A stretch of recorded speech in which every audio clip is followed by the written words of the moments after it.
Thomas always cherished his grandpa. Growing up, Grandpa was more than just family. He was Thomas's hero, his mentor. They spent countless hours together, fishing by the lake, tending the garden, or simply sharing stories by the fireplace. Grandpa's tales were mesmerizing, each word dripping with wisdom and warmth. Thomas felt a profound connection with him, an unbreakable bond that transcended time. Grandpa had an air of mystery about him.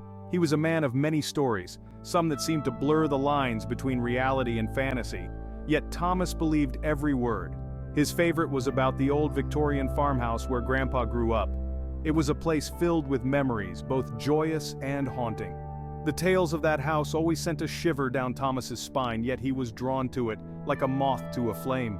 When Grandpa passed away, a deep void settled in Thomas's heart.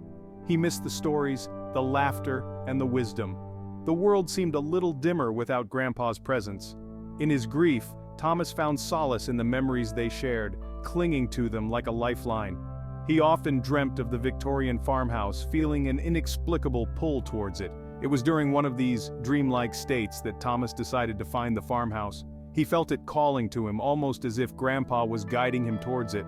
Little did he know this journey would lead him into a realm where the past and present collided, and the line between the living and the dead blurred. Thomas's search for the Victorian farmhouse became an obsession. He scoured old maps, talked to locals, and combed through archives. Each clue brought him closer to it, and his anticipation grew with every step.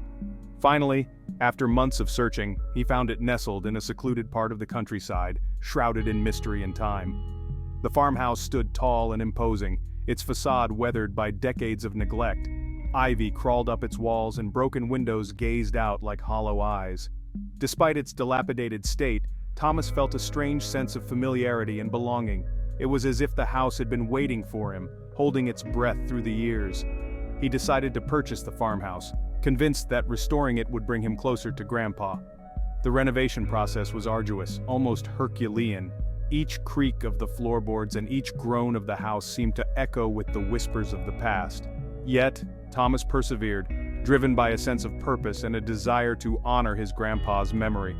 As he restored the house, he unearthed relics of the past, old photographs, letters, and trinkets that told tales of the lives once lived within those walls. Each discovery was a glimpse into the history Grandpa had often spoken of. Thomas felt as if he were piecing together a puzzle, the farmhouse slowly revealing its secrets to him. The deeper he delved into the renovation, the more he felt Grandpa's presence. It was almost as if his spirit lingered in the very fabric of the house. The air was thick with nostalgia, and the memories of the past seemed to seep into the present, intertwining their fates in ways Thomas could never have imagined. The farmhouse had many secrets, hidden beneath layers of dust and time. In the attic, Thomas found an old trunk, filled with memorabilia from Grandpa's youth. There were photographs of Grandpa as a young man, letters he had written to loved ones, and even a journal. Each item was a fragment of a life lived fully, rich with experiences and emotions. The journal was a treasure trove of memories. Thomas spent hours poring over its pages, absorbing every word. Grandpa had chronicled his life with meticulous detail, from his happiest moments to his darkest fears. One entry, in particular, caught Thomas's eye. It was about an old telephone, a relic from the past that Grandpa had described as a conduit to the other side. Intrigued, Thomas searched the house for the telephone. He found it tucked away in a corner of the attic, covered in dust and cobwebs. It was an antique with a rotary dial and a receiver that had seen better days. Despite its age, it seemed to emanate a strange energy, almost as if it were alive. Thomas felt a chill run down his spine as he picked it up, sensing that this object held more than just historical value. He decided to clean and restore the telephone, curious about its significance. As he worked on it, he couldn't shake the feeling that he was being watched. The air around him grew colder, and the shadows seemed to deepen. It was as if the house itself was aware of his actions, and the telephone was the key to unlocking its secrets. Once the telephone was restored, Thomas placed it in the study, a room that he had transformed into a sanctuary of sorts. It was filled with books, photographs, and mementos of Grandpa. The telephone sat on an old wooden desk, a silent sentinel in a room filled with echoes of the past. Little did Thomas know this seemingly innocuous object would soon become the catalyst for a series of events that would blur the lines between reality and the supernatural. The telephone sat silently in the study, a relic of a bygone era, a tangible link to Grandpa and the past he had so vividly described. Thomas often found himself staring at it, lost in thoughts of what it might reveal. He felt an inexplicable connection to the telephone, as if it held a piece of Grandpa's spirit within its worn and weathered frame. One evening, as Thomas was reading through Grandpa's journal, he came across a passage that sent chills down his spine. Grandpa had written about receiving calls from the beyond, using the old telephone as a conduit. He described the experience as both thrilling and terrifying, a bridge between the living and the dead. Thomas's heart raced as he read the words, wondering if the telephone in his study held the same power. He couldn't resist the urge to test it. With trembling hands, Thomas picked up the receiver and dialed a random number. The rotary dial clicked and whirred, each movement echoing in the silent room. He held his breath as he waited for a response, his mind racing with a mix of anticipation and fear. The line crackled with static, and for a moment he thought he heard a faint whisper. But then, silence. Disappointed but undeterred, Thomas placed the receiver back on its cradle. He reminded himself that this was just an old telephone, a relic of the past with no real connection to the supernatural. Yet, the seed of curiosity had been planted, and he couldn't shake the feeling that there was more to the telephone than met the eye. Over the next few days, Thomas found himself drawn to the telephone more and more. He would sit in the study, staring at it, lost in thoughts of Grandpa and the stories he had told. The house seemed to grow colder, the shadows deeper. It was as if the farmhouse itself was holding its breath, waiting for something to happen. Thomas felt a sense of unease, but also a strange excitement, as if he were on the brink of discovering a hidden truth. The storm came suddenly, sweeping across the countryside with a ferocity that left Thomas in awe. The wind howled through the trees and rain lashed against the windows of the farmhouse. Thunder rumbled in the distance and lightning illuminated the dark sky. The farmhouse seemed to come alive in the storm, its old timbers creaking and groaning as if it were a living entity reacting to the tempest outside. Thomas sat in the study, the flickering light of a candle casting eerie shadows on the walls. The power had gone out, plunging the house into darkness. The telephone sat on the desk, its presence more ominous than ever. Thomas felt a sense of foreboding, as if the storm were a harbinger of something supernatural. He couldn't shake the feeling that the telephone was waiting for him, ready to reveal its secrets. As the storm raged on, Thomas's thoughts turned to Grandpa. He wondered if the old man had experienced similar storms in this very house, and if he had used the telephone to connect with the beyond. The idea both thrilled and terrified him. He felt a strange compulsion to pick up the receiver, as if an unseen force were guiding his actions. With a mixture of fear and excitement, he reached for the telephone. The moment his hand touched the receiver, a bolt of lightning struck nearby, illuminating the room with a blinding flash. The telephone crackled to life, the static loud and insistent. Thomas's heart pounded in his chest as he lifted the receiver to his ear. For a moment there was only silence, broken by the occasional crackle of static. Then he heard it, a faint, distant voice calling his name. "Thomas!" The voice was unmistakable. It was Grandpa. Thomas's breath caught in his throat and a wave of emotions washed over him. Tears filled his eyes as he listened to the voice from the past, a connection to the man he had loved and lost. The storm outside seemed to fade into the background and time itself seemed to stand still. Thomas was caught between the present and the past, the living and the dead, and he knew that his life would never be the same. The voice on the other end was faint but unmistakable.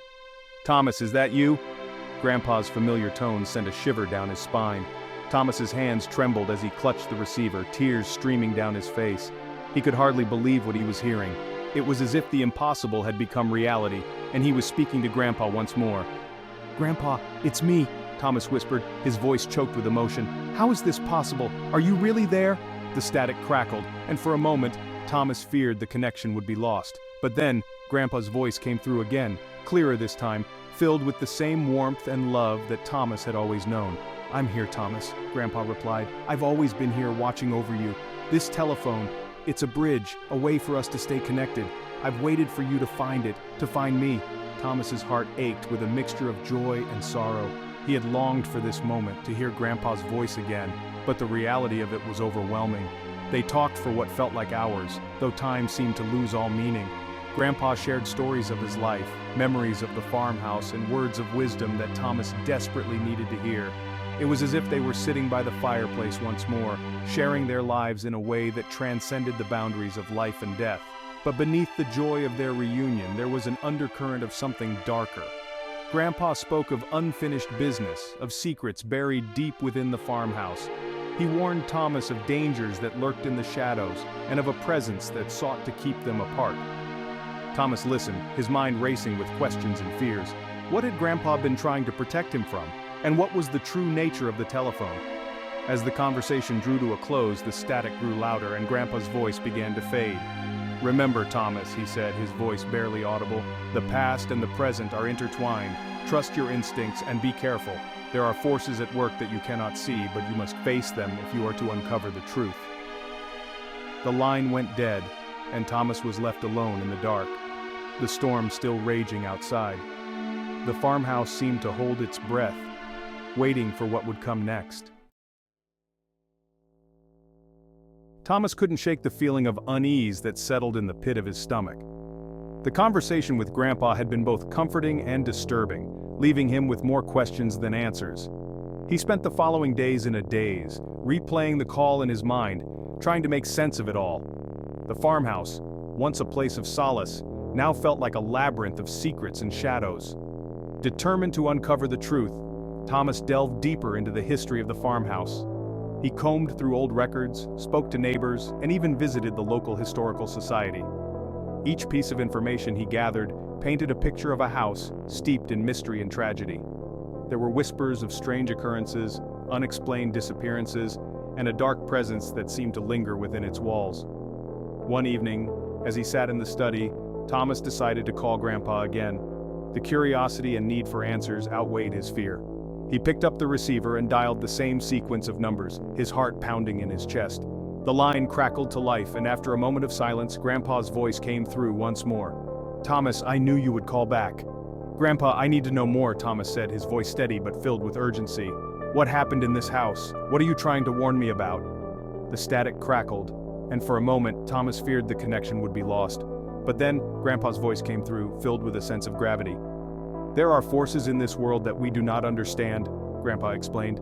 "The farmhouse is a place where the veil between the living and the dead is thin. It has seen its share of sorrow and pain, and those emotions linger. There are spirits here, some benevolent, others malevolent. You must be careful, Thomas. The telephone is a bridge, but it can also be a doorway to things best left untouched." Thomas listened intently, his mind racing with the implications of Grandpa's words.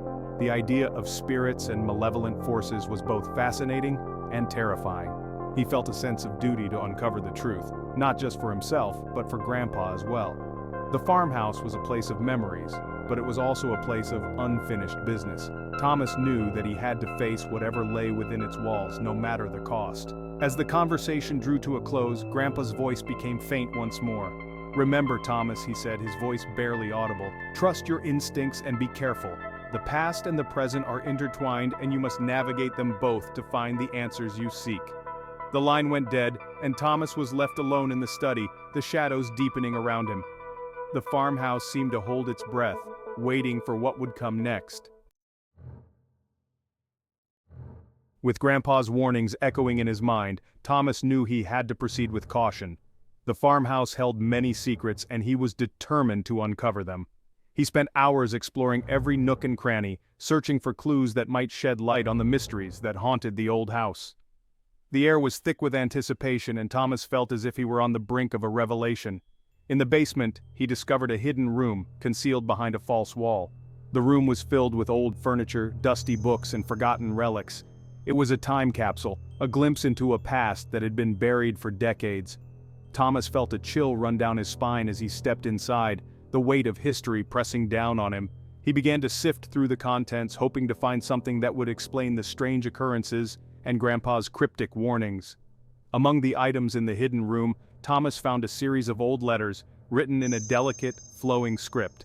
They were addressed to Grandpa, and as Thomas read them, he realized they were from a woman named Eleanor. The letters spoke of love, loss, and a deep connection to the farmhouse.